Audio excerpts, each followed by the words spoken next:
Ciel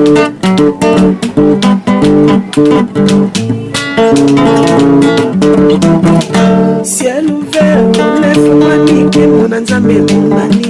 Loboko na tata ese mwami likola balinga mina ye.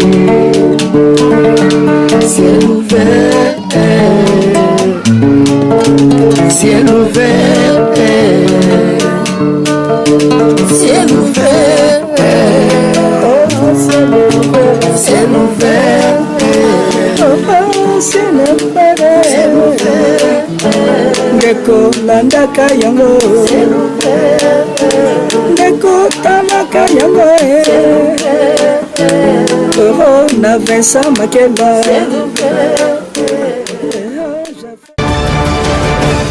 Bien-aimés dans les Seigneurs, bonjour et que Dieu vous bénisse par le nom de Jésus-Christ de Nazareth. Amen. Soyez les bienvenus dans cette émission qui parle du salut. Et je voudrais dans 10 minutes attirer ton attention par rapport à un message clé, le message du soir. Évidemment, aujourd'hui, beaucoup de gens n'ont pas besoin d'écouter ce genre de message. Moi, c'est votre humble serviteur de Dieu, le révérend de Paul David Ilunga, visionnaire du ministère évangélique Temps de Dieu. Et je viens avec vous avec un message sur les saluts. Et je voudrais que chacun se pose la question, est-ce que je suis sauvé? C'est l'une des questions que plusieurs serviteurs de Dieu, chrétiens, n'arrivent pas à se poser, cette question de savoir, est-ce que tu es sauvé? C'est bien bon d'avoir l'argent, c'est bien bon d'avoir le matériel, c'est bien bon d'avoir de grandes responsabilités, que ce soit au niveau social et que ce soit au niveau ecclésiastique. Mais ce qui est important, c'est de savoir, est-ce que tu es sauvé? Et là, je voudrais qu'ensemble, avec toi qui es en train de m'écouter, et que cette question te revienne. Et lorsque tu reçois cette question, aujourd'hui, je dois parler sur le salut. Je dois parler du salut afin que chacun qui est en train de me suivre, qu'il se pose la question s'il est sauvé, oui ou non. Est-ce que tu es sauvé, oui ou non? Est-ce que réellement, lorsque la trompette va sonner, est-ce que réellement tu seras enlevé? Et ce message, c'est un message d'alarme. C'est un message qui fait appel aux hommes de Dieu. Et que les hommes de Dieu puissent se rassembler devant ce message et de comprendre la clé du message. Et la clé du message, c'est sur le salut. Bien-aimé dans le Seigneur, toi qui es en train d'écouter ce message, je voudrais qu'ensemble, nous puissions ouvrir nos Bibles. Nous puissions lire le passage dans les Actes des Apôtres, chapitre 16. Et si vous êtes là, je voudrais qu'ensemble que nous puissions lire la parole de Dieu. Actes des Apôtres, chapitre 16. Nous commençons par le 25e verset. Je lis au nom de Jésus. La Bible dit ceci. 25. Vers le milieu de la nuit, Paul et Silas priaient et chantaient les louanges de Dieu. Et les prisonniers les entendaient. Tout à coup, il se fit un grand tremblement de terre, en sorte que les fondements de la prison furent ébranlés. Au même instant, toutes les portes s'ouvrirent et les liens de tous les prisonniers furent rompus. Le geôlier se réveilla et Et lorsqu'il vit que les portes de la prison ouvertes, il tira son épée et allait se tuer, pensant que les prisonniers s'étaient enfouis.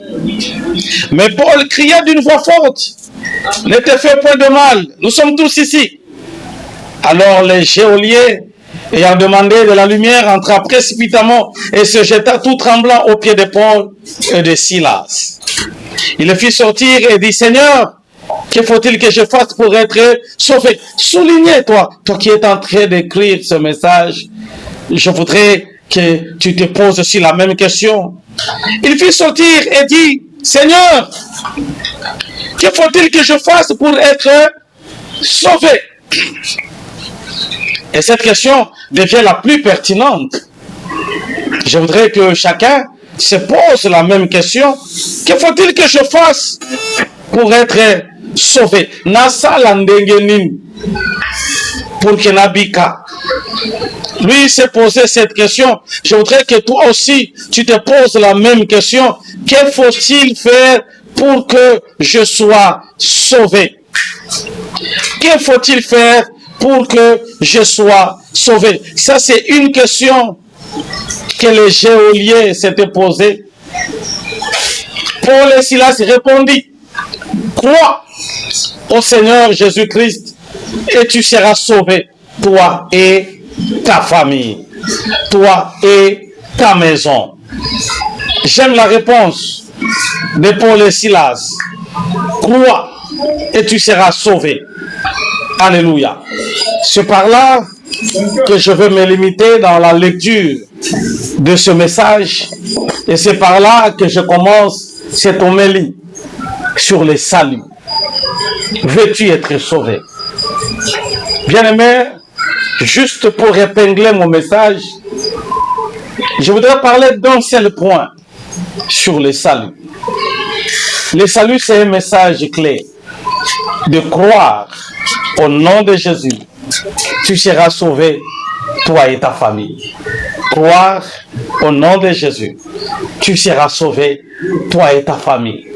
Croire au nom de Jésus, tu seras sauvé, toi et ta famille. Et le message du salut revient pour préparer l'Église à l'enlèvement. Parce que les résultats, c'est les résultats de l'enlèvement. Avant que je parle du salut, laisse-moi te parler des noms. La Bible dit qu'il a reçu le nom qui est au-dessus de tous les noms, afin que quiconque fléchisse devant ce nom. Je voudrais épingler un message clé sur le nom de Jésus. Bien-aimé qui est en train de m'écouter, le nom de Jésus est au-dessus de tous les noms. Retenez cela. Le nom de Jésus est au-dessus de tous les noms. Il est lui-même qui a laissé le tombeau vide. Ce message doit te donner la force. Toi qui as peur des démons, il est au-dessus des démons.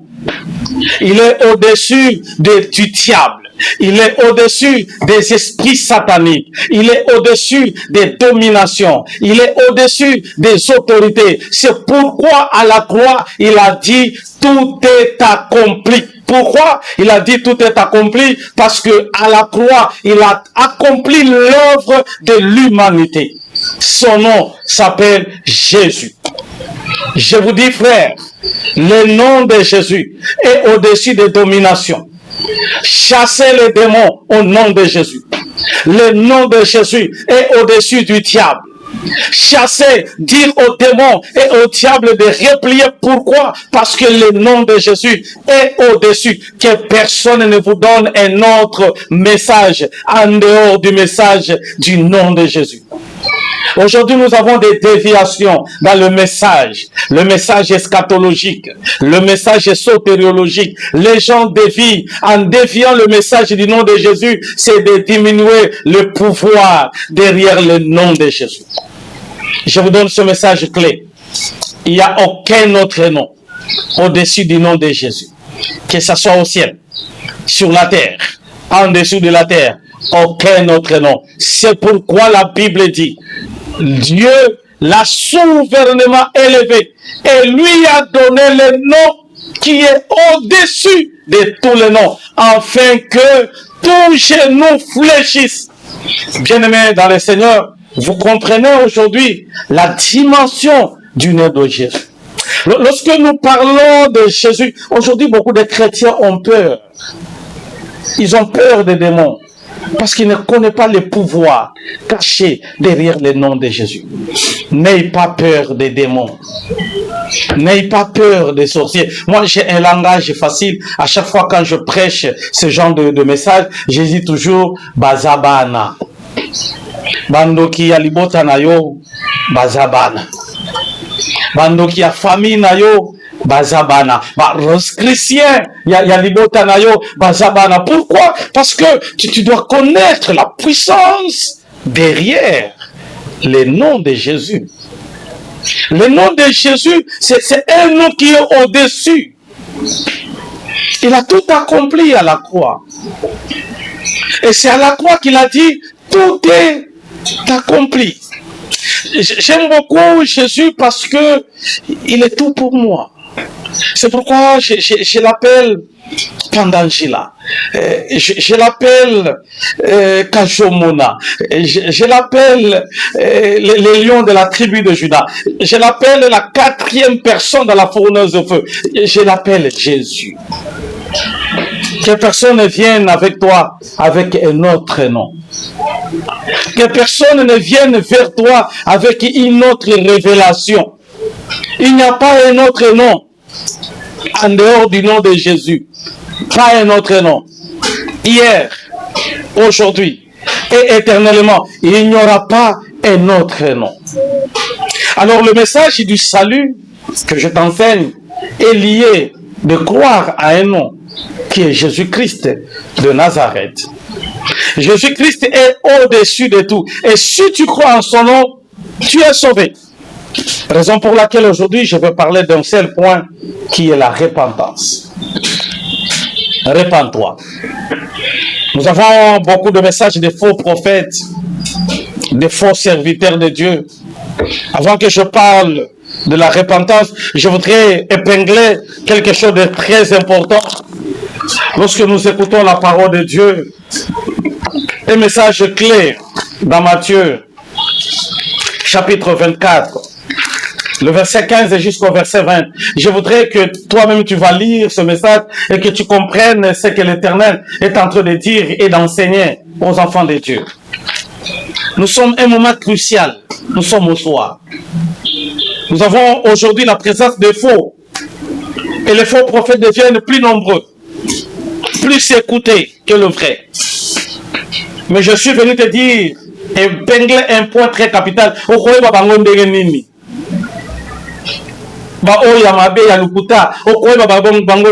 Ça, c'est le message du soir. 3 signes. Retiens bien. Pour reconnaître le vrai et le faux. 3 signes. Le premier signe que tu veux reconnaître le faux, ils aiment l'argent. C'est pas mauvais d'avoir l'argent.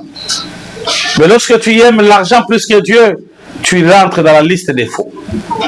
La Bible dit, nous avons reçu l'onction gratuitement et quand il faut donner l'onction, nous la donnons aussi gratuitement. Chers serviteurs de Dieu, ne vends pas l'onction. L'onction, lorsque Dieu te donne, c'est pour une mission. Et la mission, c'est de faire l'œuvre de Dieu. Nous ne devenons pas serviteurs de Dieu parce qu'on a échoué la vie, non.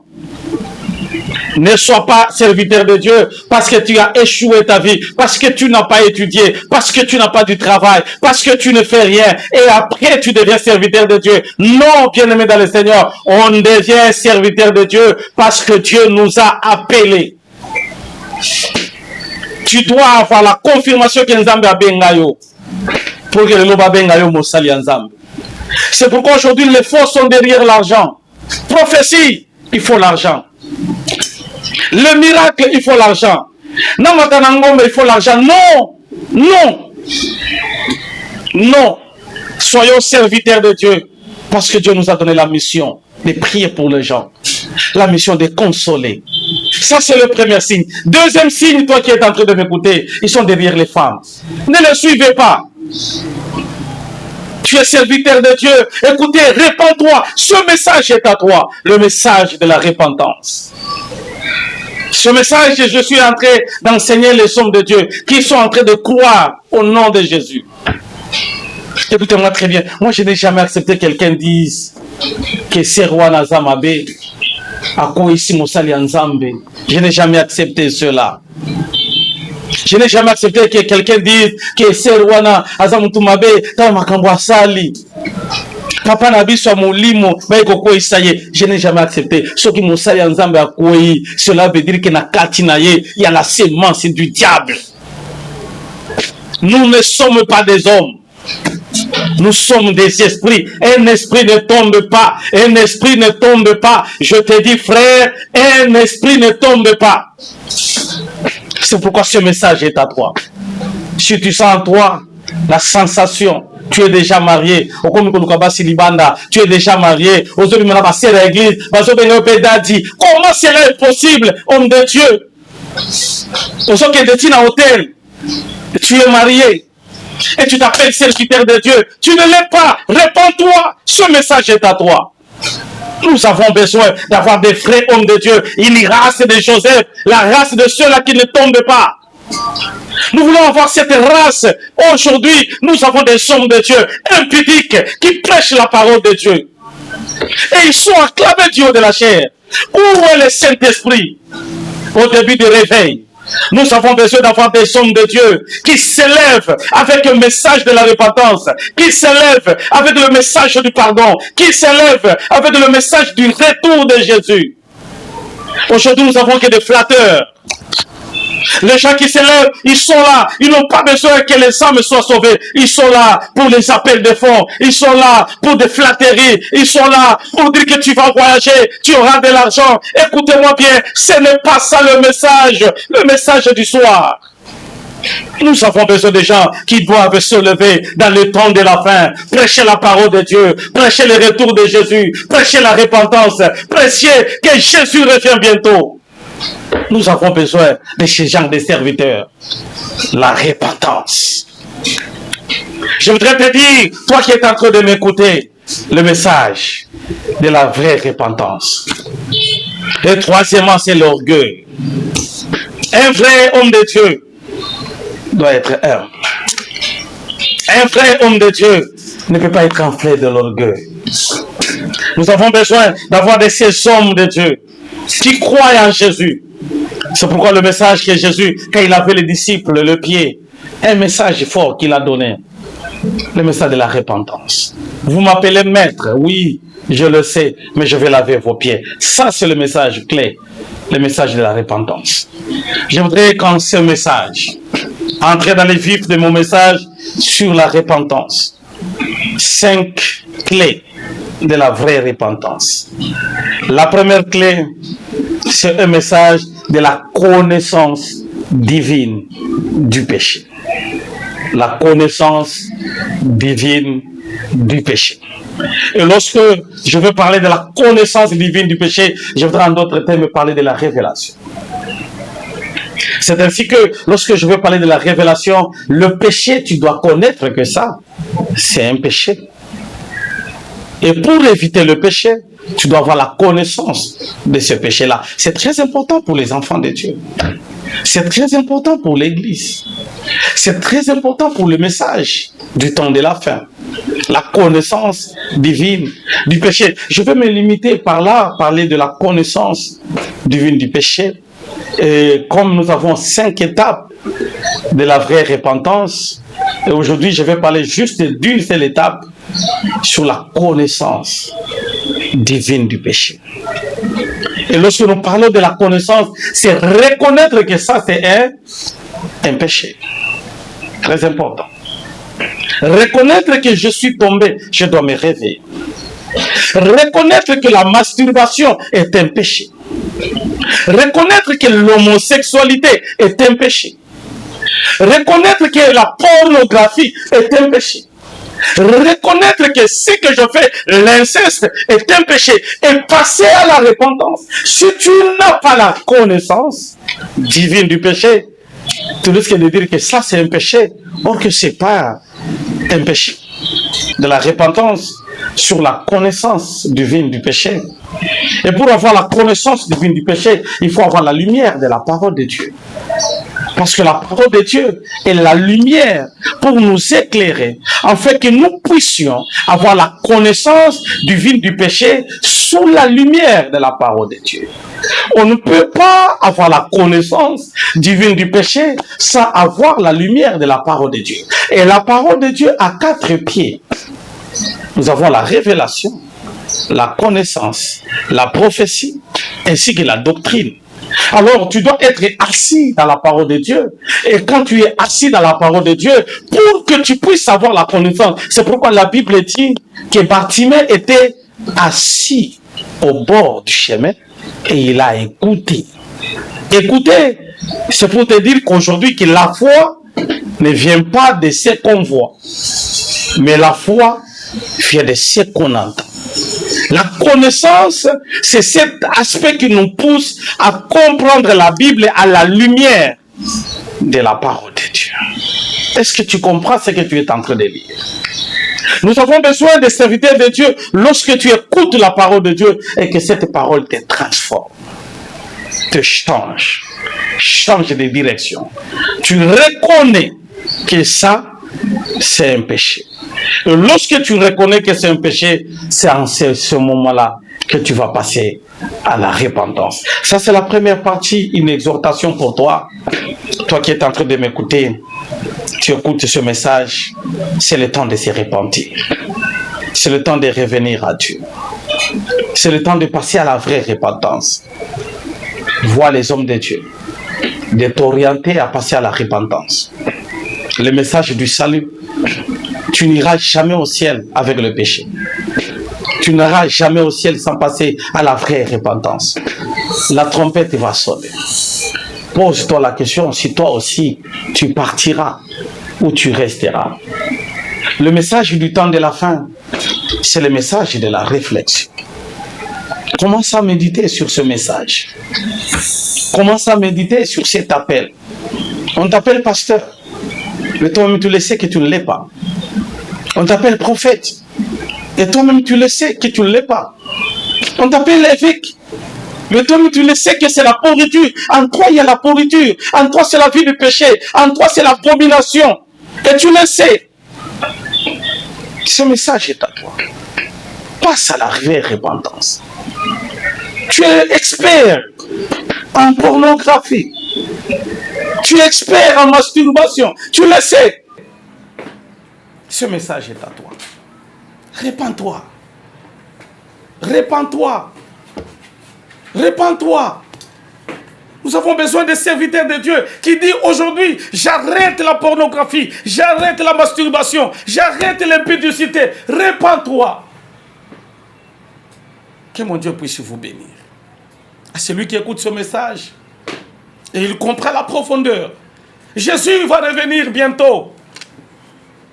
Jésus revient bientôt. Frères et sœurs, celui qui écoute ce message, le message clé, Jésus revient. C'est vrai, il revient. La trompette va sonner. Il va se tenir dans les airs. Il va enlever son église. L'église sera enlevée. Ceux-là qui seront enlevés, ce sont ceux-là qui sont passés à la vraie repentance. Ceux-là qui seront sauvés. Je t'appelle, toi qui m'écoutes, et que Dieu te bénisse. Au nom de Jésus-Christ. Amen. Merci beaucoup.